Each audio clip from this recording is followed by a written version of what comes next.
Here is my project number 2. My idea was to have a hand that plays a simple song in a piano.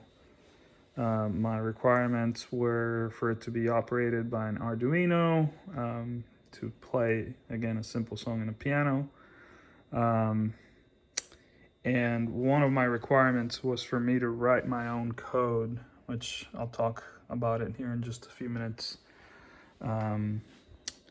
I wasn't sure whether or not I was gonna use this piano. I was looking for another one, but I couldn't find anything, so I just used one that I have here, and it serves the purpose. One of my non-essential requirements was for it to look like hands, and it doesn't, right? I don't know, maybe I'll go back, because this is not fully completed yet, but it's a working, it's a working prototype, so I'll clean it up and beautify it later, but I'm happy with the fact that it works. So we have a pivot point here. The spacing here was kind of tough. I had to include this here in the middle for it to guide things a little better. Could have used just a spacer like this in every single one, but I didn't have time to go buy thinner material, so the spacing, as you can tell, in between those two keys is a little more than it is on the other ones, but it works. Then I have washers as spacers on the other ones. They're pivoting on a 1/4-inch steel tubing. I have springs underneath each key for it to return to a neutral position, which is hovering just over the keys. By the way, I chose a song that I could play with C, D, E, F, and G. So a combination of those five notes is what my song needed to be. Then I have 5 servos here, and maybe you can see there's fishing line attached to each key here. So each key has a hole for the spring and a hole for the fishing line. And here's my circuit. Could be cleaner, but I have the 5 PWM outputs going to my breadboard, positives and negatives. Each servo has a 100 microfarad capacitor, and just positioned a little staggered so they don't interfere with each other.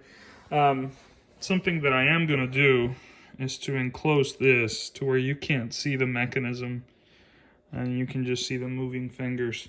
I think it's going to help quiet or separate the sound to where you won't hear the servos as much. They're pretty loud and they interfere with my song. So here's my code. And like I said, one of my requirements, actually it wasn't an essential requirement, it was a non-essential, was for the code to be something that I wrote myself. And I watched some videos, and I'm pleased to say that I wrote this by myself. This did not come from a made-up sketch that somebody had uploaded. I just kind of went with it. It's pretty simple, honestly. I'm just naming the servos, creating the objects, and I just named them with the different musical notes, and then attached them to the PWM outputs.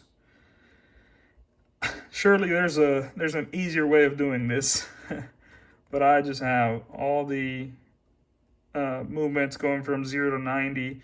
There are some playing with the delays as well. There are some notes that are longer than the other ones.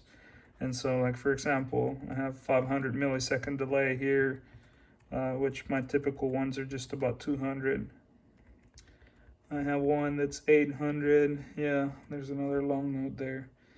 And so there it is. It's a lot of lines of code. It looks like a lot, but it's fairly simple.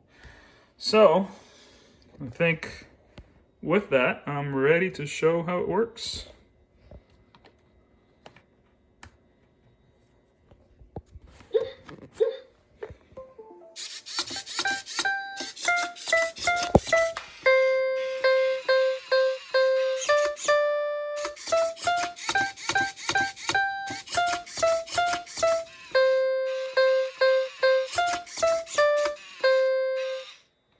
There we go.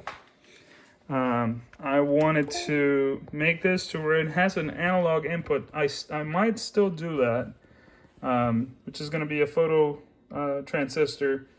And again, I said it in my idea. You place a coin over the photo transistor. It represents you paying the robot to play a song, right? And so I'm gonna do that, but I wanted to have something uploaded for the final build. So here it is. Thanks for listening, guys.